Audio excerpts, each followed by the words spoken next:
વિકાસ એજન્સીના નિયામકનું નિવેદન છે। મહેસાણામાં મનરેગા કૌભાંડ મામલે નિવેદન છે। તપાસ માટે ટેકનિકલ ટીમ બનાવશે। ગેરરીતિ મામલે ટીમ કરશે તપાસ। જવાબદાર સામે કડક કાર્યવાહી પણ કરાશે। આ સાથે તેમણે કહ્યું છે કે જિલ્લામાં અન્ય કોઈ જગ્યાએથી ફરિયાદ મળશે તો ત્યાં પણ તપાસ ટીમ મારફતે તપાસ કરાશે। મહત્વનું છે કે વિજાપુરના ફુદેડા ગામમાં 2019થી મનરેગા અંતર્ગત ગ્રામજનોના જોબ કાર્ડ બન્યા છે, પરંતુ આ ગ્રામીણ મજૂરોએ આજ દિવસ સુધી ક્યારેય પણ મનરેગામાં કામ કર્યું નથી અને તેમ છતાં તેમના નામ બેંક એકાઉન્ટ ખુલ્યા, મજૂરીના પૈસા પણ ચૂકવાયા છે, પરંતુ તે પૈસા મજૂરો સુધી નથી પહોંચ્યા। અન્ય કોઈ વ્યક્તિ બારોબાર ઉપાડી લે છે તે પ્રકારની વિગતો સામે આવી। ગામના એક જાગૃત નાગરિકે આ સમગ્ર કૌભાંડનો પર્દાફાશ કરતા ચકચાર મચી ગઈ। વિજાપુર તાલુકાના ફુદેડા ગામમાં નરેગા યોજનામાં જે ગેરરીતિ થઈ છે એની ફરિયાદ અરજી અમને મળી છે। આ ફરિયાદ અરજી અને અમે જિલ્લા કક્ષાએથી એક તટસ્થ તાંત્રિક કર્મચારીઓની ટીમનું ગઠન કરી અને ટીમ મારફતે અમે એની તપાસ કરાવીશું અને તપાસ ટીમના અહેવાલના આધારે અમે જે જવાબદારો હશે એની સામે જરૂરી શિક્ષાત્મક કાર્યવાહી હાથ ધરીશું। ગોંડલ માર્કેટિંગ યાર્ડમાં આજે કપાસની આવકના શ્રી ગણેશ થયા છે। ધારી અને વાંકાનેર પંથકના ખેડૂતો માર્કેટિંગ યાર્ડ ખાતે કપાસ લઈને પહોંચ્યા। ગોંડલ માર્કેટ યાર્ડના એક મણ કપાસના 2000થી વધુ ભાવ બોલાયા। ગોંડલ માર્કેટ યાર્ડના ચેરમેન અલ્પેશ ઢોલરિયાએ જણાવ્યું કે ગોંડલ માર્કેટિંગ યાર્ડમાં ચાલુ સિઝનમાં પ્રથમ વખત નવા કપાસની આવક થઈ છે। ખેડૂતોને કપાસનો સારો ભાવ પણ મળ્યો છે। ખેડૂતો પોતાનો માલ વેચવા ગોંડલ માર્કેટિંગ યાર્ડમાં આવતા હોય, કારણ કે ગોંડલ માર્કેટિંગ યાર્ડ એ ખેડૂતોનું માર્કેટિંગ યાર્ડ છે અને એને હિસાબે ધારીથી આવેલા ખેડૂતનો કપાસનો અહીંયા વેચાણો કપાસના શ્રી ગણેશ થયા અને એ કપાસ 2000 રૂપિયા ઉપરનો આજે ભાવ નીકળ્યો।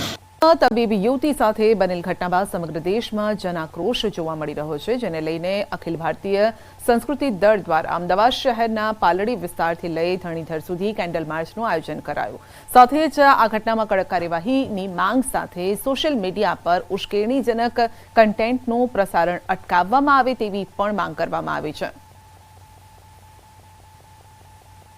બંગાળની અંદર 31 વર્ષની ટ્રેની ડોક્ટર અને 2 વર્ષની નાની દીકરી ઉપર મેરઠમાં ભારતભરમાં આવી અનેક જગ્યાઓએ બહેન દીકરીઓ પર જે પ્રકારના અત્યાચાર થઈ રહ્યા છે, નિર્મમ હત્યા થઈ રહી છે, તેમની લાજ લૂંટી રહ્યા છે, તેમના સીલને ચૂથી રહ્યા છે, એ તત્વોની સામે ભારતભરમાં વિરાટ જનાક્રોશ છે। એ જનાક્રોશને વાચા આપવા માટે એ બાળાત્કારીઓને ફાંસીની સજા થાય અને જે કન્ટેન્ટ બાળાત્કાર કરવા માટે પ્રેરિત કરી રહ્યું છે, મહાબેનની ઇજ્જત લૂંટવા માટે પ્રેરિત કરી રહ્યું છે, એ કન્ટેન્ટના નિર્માતાઓ ઉપર તાત્કાલિક અસરથી પ્રતિબંધ આવે તેવી માંગણી અને લાગણી સાથે આજે વિરાટ કેન્ડલ માર્ચનું આયોજન કરવામાં આવ્યું છે। કે રાજનીતિ એક અલગ પ્રશ્ન છે અને અમારી જેવી દીકરીઓની લાઈફ એ અલગ પ્રશ્ન છે, તો પ્લીઝ આના ઉપર તાત્કાલિક કોઈક ને કોઈક સોલ્યુશન્સ લાવો। જેમ કહેવાય કે ભગવાન એ બીજો ડોક્ટર છે અને એ તો પોતાના વર્ક પ્લેસ પર, કદાચ ઘરમાં તો આપણે ઓછો ટાઈમ હોઈએ અને વર્ક પ્લેસ પર વધારે ટાઈમ હોઈએ છીએ, એ જ પ્લેસ પર હવે જો સેફ એન્વાયરમેન્ટ નથી તો અમારું કદાચ ઘરના બહાર નીકળવું હવે અમને જોખમી લાગે છે।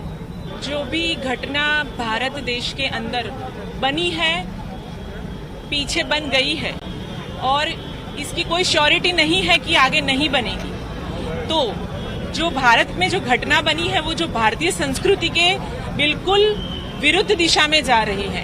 अपना युवा धन जो है वो बिल्कुल प्रतिकूल दिशा में जा रहा है। ये युवाओं को एक मैसेज दे सकते हैं। ये गवर्नमेंट को, सरकार को हम रिक्वेस्ट करना चाहते हैं कि इसको अगर OTT प्लेटफॉर्म को अगर ये गंदे कंटेंट को नहीं रोका गया तो अपनी संस्कृति, शील, सदाचार और पुराण में जो लिखा गया है कि स्त्री अपना लक्ष्मी है, अपनी धन है, वो सब मिट्टी में मिल जाएगा। તાલુકા પંચાયત ભાજપે કોંગ્રેસ પાસેથી છીનવી છે। વિંછિયા તાલુકા પંચાયતમાં ભાજપનો ભગવો લહેરાયો છે। તાલુકા પંચાયતના કોંગ્રેસના પ્રમુખ ઉપપ્રમુખ વિરુદ્ધ અવિશ્વાસની દરખાસ્ત કરાતા ચૂંટણી યોજાઈ હતી, જેમાં પ્રમુખ તરીકે નીતાબેન ઘડાદરા અને ઉપપ્રમુખ તરીકે ભૂપત રોજાસરા બિનહરીફ ચૂંટાયા છે। કોંગ્રેસ તરફથી ગીતાબેન ડેલીવાડે પ્રમુખ ઉપપ્રમુખ માટે ફોર્મ ભર્યું હતું, પરંતુ આજે ગેરહાજર રહ્યા હતા અને કોંગ્રેસમાંથી બળવો કરી 8 સભ્યોએ ભાજપને ટેકો આપ્યો, જેમાં કોંગ્રેસના સભ્યોના ટેકાથી ભાજપે તાલુકા પંચાયત કબજે કરી છે। ગત ચૂંટણીમાં 18 બેઠક પૈકી કોંગ્રેસ 14, ભાજપે 4 બેઠક મેળવી કેબિનેટ મંત્રી અને જસદણ વિંછિયા વિધાનસભાના ધારાસભ્ય કુંવરજી બાવળિયા બન્યા કિંગમેકર। તો વિંછિયા તાલુકા પંચાયત ભાજપે કબજે કરી છે. કોંગ્રેસ પાસે હતી આ તાલુકા પંચાયત, પરંતુ કોંગ્રેસના 8 સભ્યોએ બળવો કર્યો અને જેના કારણે હવે તે કોંગ્રેસના પાલામાંથી બીજેપીના પાલામાં ગઈ છે. તો પ્રમુખ ઉપપ્રમુખ બિનહરીફ ચૂંટાયા છે. વિંછિયા તાલુકા પંચાયત કોંગ્રેસના હાથમાંથી સરકી ગઈ છે. તો ભાજપે ભગવો લહેરાયો છે. કોંગ્રેસના 8 સભ્યોના બળવાના કારણે હવે તે કોંગ્રેસ પાસેથી છીનવાઈ ગઈ છે. તો પ્રમુખ ઉપપ્રમુખ બિનહરીફ ચૂંટાઈ ગયા છે. વધુ અપડેટ મેળવીશું સંવાદદાતા અંકિત પાસેથી. જી અંકિત, વિંછિયા તાલુકા પંચાયત કોંગ્રેસના હાથમાંથી સરકી. ચોક્કસ સંજય, વાત કરવામાં આવે તો વિંછિયા તાલુકા કે જેમાં કુલ 18 સભ્યો છે ને 18 સભ્યો પૈકી 4 સભ્યો માત્ર ભાજપના છે, જ્યારે કે બાકીના 14 સભ્યો છે તે કોંગ્રેસના છે. ને તેમ છતાં વિંછિયા તાલુકા પંચાયત છે તે કોંગ્રેસ પાસેથી ભાજપે આંચકી લીધી હોવાનું છે તે સામે આવ્યું છે. ને વિંછિયા તાલુકા પંચાયતમાં ભાજપનો ભગવો લહેરાયો હોવાનું છે તે સામે આવ્યું છે.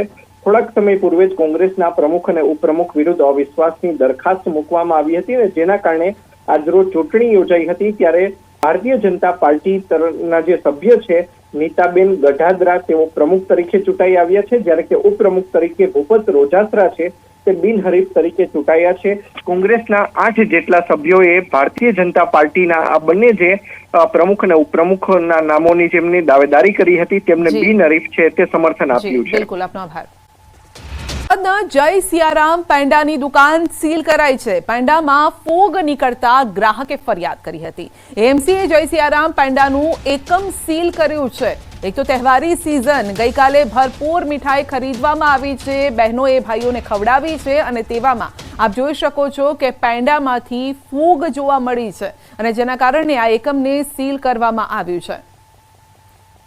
તો લાંબા સમયથી કદાચ પહેલાથી આ બનાવેલા હોય તેવું જણાઈ રહ્યું છે, અથવા તો એવી વસ્તુનો ઉપયોગ કરવામાં આવ્યો હોય કે જે તરત જ બગડી જાય, તો જેના કારણે એમાં ફૂગ જોવા મળી છે અને આ કારણે જ અમદાવાદમાં જય સિયારામ પેંડાની જે દુકાન છે તેને સીલ કરવામાં આવી છે.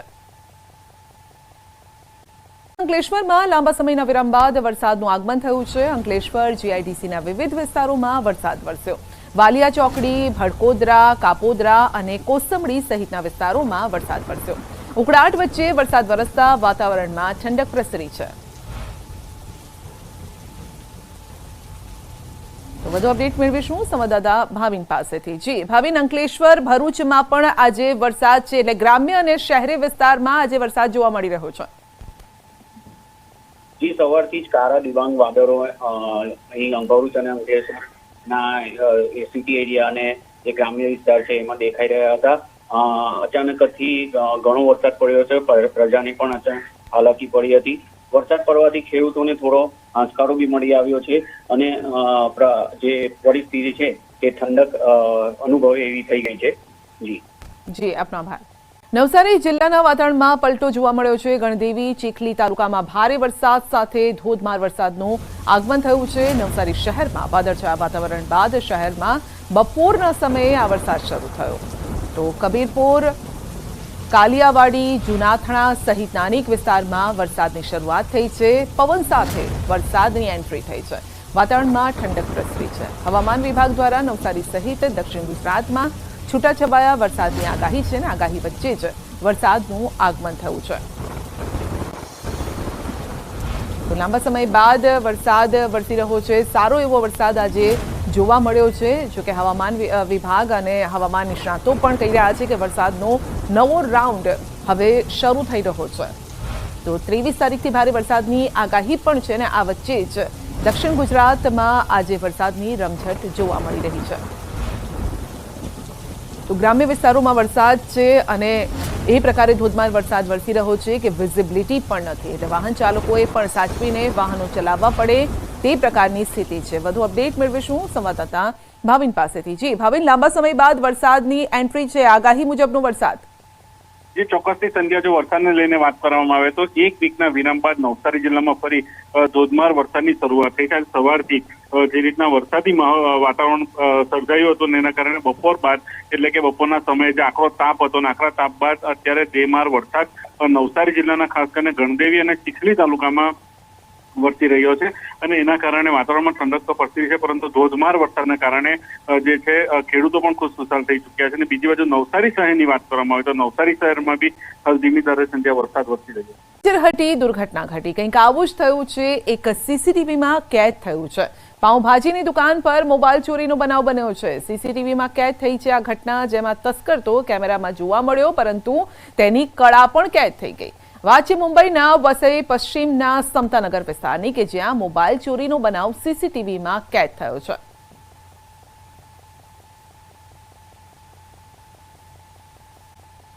ગાંધીનગરમાં નબીરાઓ બન્યા છે બેફામ. હાઈવે પર કારના કાફલા સાથે કર્યા જોખમી સ્ટન્ટ. ગિફ્ટ સિટી રોડ પર જોખમી રીતે કાર રેસનો વિડીયો વાયરલ થયો છે. 8 થી 10 કાર સાથે નબીરાઓએ રેસ લગાવી, રોડ પર બેફામ ગાડી ચલાવી, રોંગ સાઈડમાં કાર સ્ટન્ટ કરીને અન્ય વાહન ચાલકોના જીવ જોખમમાં મૂક્યા. પાટનગરમાં કાયદા વ્યવસ્થા પર ઉઠ્યા છે સવાલ.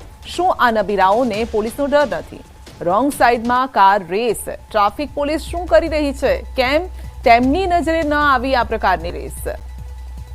કારણ કે ખુલ્લા રોડ પર એક સાથે ગાડીઓનો કાફલો નીકળ્યો છે.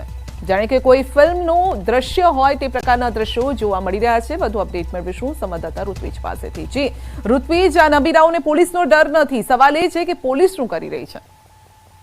જી સંધ્યા, સૌથી પ્રથમ વાત તો એ છે કે જ્યારે આ પ્રકારના સ્ટન્ટ થઈ રહ્યા છે, એક બે ગાડી નથી, આપ જોઈ શકો છો અનેક ગાડીઓ છે અને બેફામ રીતે કે રોડ પોતે ખરીદી લીધો હોય, પોતાની માલિકીનો હોય તે પ્રકારે અહીં બેફામ રીતે રેસ લગાવી રહ્યા હોય તે પ્રકારના દ્રશ્યો છે તે જોવા મળી રહ્યા છે. ખૂબ જ ગંભીર બાબત કહી શકાય. અકસ્માત સર્જાયો હોત અને કોઈ નિર્દોષ વ્યક્તિએ જીવ ગુમાવવાનો વખત આવ્યો હોત તો જવાબદાર કોણ, તે પણ એક સૌથી મોટો સવાલ ઉભો થઈ રહ્યો છે. ગિફ્ટ સિટીના દ્રશ્યો છે કે જ્યાં આ પ્રકારે જે પ્રકારે બેફામ રીતે ડ્રાઇવિંગ કરવામાં આવી રહ્યું છે, ઉપરાંત તેનો વિડીયો પણ બનાવવામાં આવી રહ્યો છે અને સોશિયલ મીડિયાની અંદર વાયરલ કરવામાં આવી રહ્યો છે. એટલે સ્પષ્ટપણે અંદાજ લગાવી શકાય છે કે આ જે નબીરાઓ છે તેને જાણે પોલીસનો કોઈ ડર જ ન હોય, કાયદાનો કોઈ ડર જ ન હોય તે પ્રકારનું વર્તન તેઓ કરી રહ્યા છે. પોલીસ દ્વારા હવે કયા પ્રકારની કડક કાર્યવાહી? ગોડાઉનમાંથી 8000 લીટર તેલ ગાયબ થયું છે અને આ મામલો સામે આવ્યો છે. આ મામલે રાજ્ય કક્ષાના મંત્રી ભીખુસિંહ પરમારનું નિવેદન સામે આવ્યું. તેમણે કહ્યું છે કે રાજ્ય સરકાર આ મુદ્દે ખૂબ જ ગંભીર છે. સરકાર નિષ્પક્ષ તપાસ કરશે. તો વ્યાજબી ભાવની દુકાન બનશે જન પોષણ કેન્દ્ર. વ્યાજબી ભાવની દુકાનો જન પોષણ કેન્દ્રનો પાયલટ પ્રોજેક્ટ થયો છે શરૂ અને ભારત સરકારના ખાદ્ય અને પુરવઠા વિભાગે શરૂ કર્યો છે અમલ. પાયલટ પ્રોજેક્ટમાં અમદાવાદની 15 દુકાનોનો સમાવેશ થયો છે. હવે વ્યાજબી ભાવની દુકાનો પર જીવન જરૂરિયાતની વસ્તુઓ સસ્તા દરે મળશે. અમૂલની ઓર્ગેનિક પ્રોડક્ટ પણ મેળવી શકાશે. કેન્દ્ર સરકારની જનપોષણ કેન્દ્ર યોજનાને ગુજરાતમાં વધુ વિકસાવવામાં આવશે અને કાર્યક્રમમાં કેન્દ્રીય મંત્રી પ્રહલાદ જોશી વર્ચ્યુઅલી જોડાયા અને નાગરિક પુરવઠા મંત્રી કુંવરજી બાવળિયા પણ હાજર રહ્યા. રાજ્ય કક્ષાના મંત્રી ભીખુસિંહ પરમારનું નિવેદન છે કે સરકારે દુકાનદારોની ચિંતા કરી છે. NFSA હેઠળ 3 કરોડ લોકો નોંધાયા છે. પહેલા 15,000 આવક મર્યાદા હતી અને હવે 20,000 આવક મર્યાદા કરી છે. કે અહીંથી એક તો ક્વોલિટી યુક્ત વસ્તુ મળશે અને વ્યાજબી ભાવે મળશે. છેતરાવાનો કોઈ પ્રશ્ન નહીં, ભેળસેળ યુક્ત નહીં હોય અને એ રીતે દુકાનદારને એને જે સરકાર જે અનાજને જે આપે છે, ચોખા ઘઉંને આપે છે, એના સિવાયનું આ વેચીને થોડોક વધુ નફો પૈલાસભાઈની જે ચિંતા છે એ ચિંતાને દૂર કરવા માટે ભારત સરકારે અને રાજ્ય સરકારે વિચાર્યું છે. એટલે મને લાગે છે કે આમાં ઘણો બધો ફાયદો થવાનો છે. સસ્તા અનાજનો જથ્થો ન પહોંચવા મામલે રાજ્ય સરકારે તપાસના આદેશ આપ્યા છે. તહેવારોની સિઝનમાં સસ્તા અનાજનો જથ્થો પહોંચી રહ્યો ન હતો. આ મામલે રાજ્ય કક્ષાના મંત્રી ભીખુસિંહ પરમારે કહ્યું છે કે જો કોઈ ભૂલ અથવા તો ખામી સામે આવશે તો જવાબદારો સામે કાર્યવાહી કરવામાં આવશે.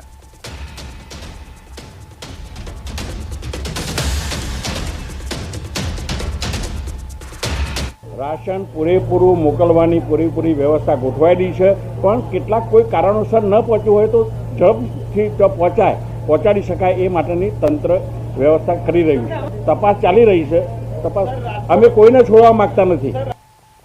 હવે એવું અત્યારે જ્યાં સુધી તપાસ ના આવે ત્યાં સુધી કહી શકાય નહીં, પણ તપાસ નિષ્પક્ષ રીતે થવાની. સમસાબાદ ગામમાં મનરેગા યોજનાના કૌભાંડ મામલે ગુનો દાખલ કરાયો છે. વર્ણામાં પોલીસ સ્ટેશનમાં ગુનો દાખલ કરાયો છે તો બીજી તરફ જિલ્લા ગ્રામ વિકાસ એજન્સી દ્વારા કાર્યવાહી પણ શરૂ કરાઈ છે. ગ્રામ રોજગાર સેવક તલાટીની બદલી કરવામાં આવી છે. આ ઉપરાંત સરપંચ અને તલાટીને નોટિસ ફટકારવામાં આવી છે. આખા ગામના શ્રમિકોની માહિતી મેળવી ખોટું થયું હશે તો કાર્યવાહી કરવામાં આવશે.